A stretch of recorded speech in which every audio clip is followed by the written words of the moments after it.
Hey, everybody, Kicking It Retro here today, and welcome back to the finale of the Blueberry Prologue. Man, I can't wait to jump into this match. Let's jump straight into it. You know the team. Guys, thank you guys for being here with me through this Blueberry Prologue, and we've got Josby as our last and final fight, rocking a Primarina, Galarian Slowbro, Metagross, Incineroar, and Bastiodon? Let me tell you something. This Bastiodon is going to surprise you, I promise. And a Raging Bolt. Guys, let me know in the comment section what your favorite member of this team is overall after all of the matches that you've seen in the Blueberry Prologue. Thank you so much, and we're going to jump directly into the action. Alright guys, without waiting, let's jump directly into this final versus Josby. Get hyped, get excited, get fired up as this final team makes its final appearance on this channel for now. He's leading with that Bastiodon. I am so curious what that thing is doing there. He's also paired by the Raging Bolt. Now, I want you guys to notice that I have such an advantage here after the fact that I could just Stomping Tantrum, Helping Hand right now and get rid of this Raging Bolt. But in my head, I'm like, okay, he's going to Terrasilize Neferi and start setting up Calm Minds. This is really bad, and I got to get up the Trick Room. Now, the bad thing about putting up the Trick Room, if that's the case that I end up going for, is I give him a very unnecessary advantage against me. In the end, I decide not to set up the Trick Room as he Terrasilizes on the very first turn, and not even the Bastiodon. I'm like, oh god, oh, it's electric. Man, I remember these other couple of tournaments where this thing was running around rampant with Fairy Terrasilization. It was so crazy. And remember how I was just talking about that Stomping Tantrum that I should have gone for? Yeah, I don't know how to click that button. Except I do, and I don't go for Helping Hand. I'm pretty sure Helping Hand into Stomping Tantrum would have knocked him out. However, the problem is my Armor Tail does protect me from his Thunderclap.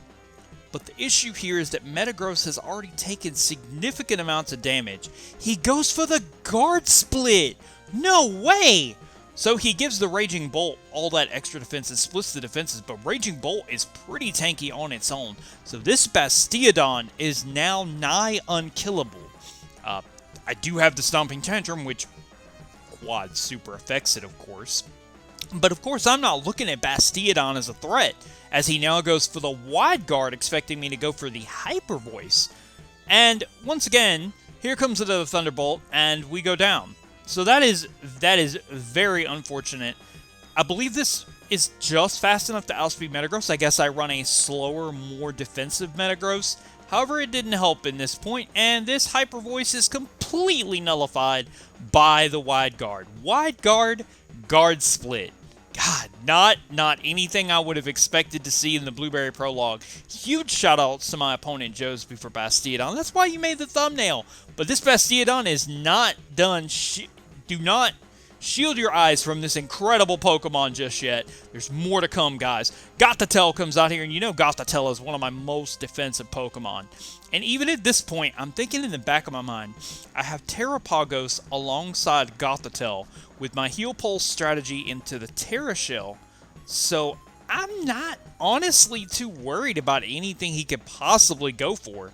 Yeah, Thunderbolt will hurt Gothitelle quite a bit, but other than Metal Burst, I'm trying to think of moves that Bastiodon would learn that would, I guess, go for any attacks that this thing has. It looks to be very completely supportive.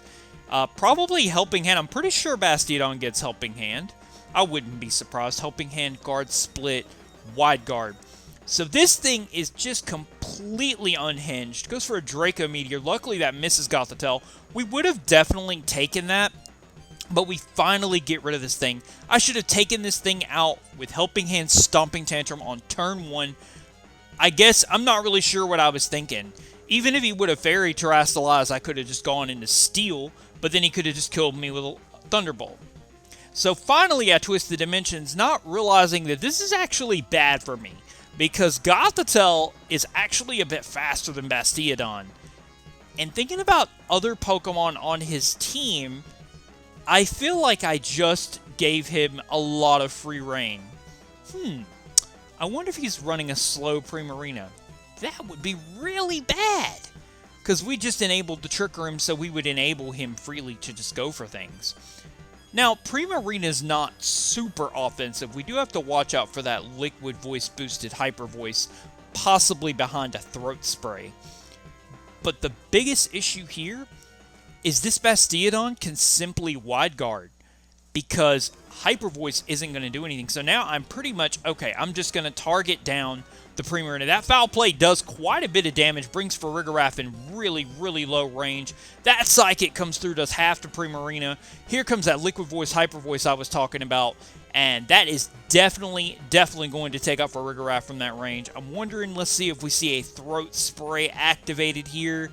No Throat Spray. Yeah, there it is. There's the Throat Spray. Okay. So this thing is even more terrifying than it was before. So I'm like, okay, no problem. Terrapagos, once again, having Earth Power. 4 times super effective to Bastiodon. However, that Guard Split that it shared with the Raging Bolt earlier makes its defenses nigh impenetrable, even under the Earth Power. So I'm thinking, okay, so he boosted 1 time with Throat Spray. He can't additionally boost his special attack. I don't know what Pokemon he's going to decide to Terra, but I'm pretty sure Calm Mind... I can Calm Mind into this thing, because I do run that max HP, max special defense Terrapagos to deal with opposing Terrapagos. And I should have seen this Wide Guard coming. The cool thing is, going for Terra Starstorm right now, since I'm not in Stellar form, it doesn't hit both Pokemon, therefore it doesn't work alongside the Wide Guard. Now I see that Hyper Voice coming, as I'm going to go ahead and gleam that off with my Terra Shell and go for the Terra Starstorm that does not quite knock out the Primarina. Man, Farigiraf Psychic brought it down to a really low revengeable range, but that Terra Starstorm just wasn't quite strong enough. And finally, I'm like, okay, let's go for an Earth Power on the Bastiodon. Let's see how much damage it does. Maybe I won't need a Calm Mind, maybe I will, I'm not sure. So, in the back of my mind, I'm still looking at this. Gothitelle is still really bulky and is able to take these Hyper Voices. I only need Gothitelle to heal me a couple more times. He goes for the Body Press, so that's his final move. Helping Hand, Body Press, Guard Split, and Wide Guard. But now that my shell is not gleamed, I take a lot of damage from that. And remember that Trick Room that I set up earlier? Yeah, I think you see where this is going. My Terrapagos no longer threatens it. Here's that Earth Power I was talking about, and because of that Guard Split, he survives it on what must be very, very low HP. That is a 4 times super effective hit. I don't even care that I don't have a Calm Mind, ladies and gentlemen. That is a Terrapagos. Now, I understand that I do not have very much special attack investment into this Terrapagos because it is set up to counter other Terrapagos. And he doesn't even have a Terrapagos. We are staring down a Galarian Slowbro and a Bastiodon. And I'm not sure if you guys have figured it out yet, but Bastiodon is faster. Not only that, he just gets a free Foul Play on me to bring me down to that range. I don't think he needed that damage. Body Press would have taken me out from that range. Bastiodon is incredibly defensive and shared its extra defenses with that Raging Bolt. Guys, let me tell you something. This Bastiodon Body Press and slammed my hopes and dreams into the ground for the Blueberry Prologue. Unfortunately, guys, I don't have the final score of the Blueberry Prologue, but you're welcome to take a look at this playlist right here. Check out any of the matches you want and tally it up, and let me know in the comments section how you feel about it, how the match went, how the team prep went. Any additional comments, feelings, or things about the team that you want to let me know about. Because even if Gothitelle does a lot of damage with a Psychic onto the Galarian Slowbro, oh, never mind, it's Assault Vest. He's also got the Heal Pulse, and this Bastiodon has ended the match. That is so crazy. That Foul Play brings me down to 10, and Galarian Slowbro is going to finish this in style with either a Shell Sidearm or a Foul Play of its own. I guess you could say they suspected Foul Play for Gothitelle going down. Oh, the final moments of Gothitelle with an Assault Vest Slowbro and a super, super beefy. Let's just see how much this Psychic does. You know what? I think that was like 5 damage. And this Foul Play and this other Foul Play finally ends it. That is the autopsy report for the Gothitelle. Thank you guys so much for watching, and thank you guys for the support the Blueberry Prologue. I'll see you next time for that singles battle tournament featuring the first match with Arbolivia. Until next time, power on, power off!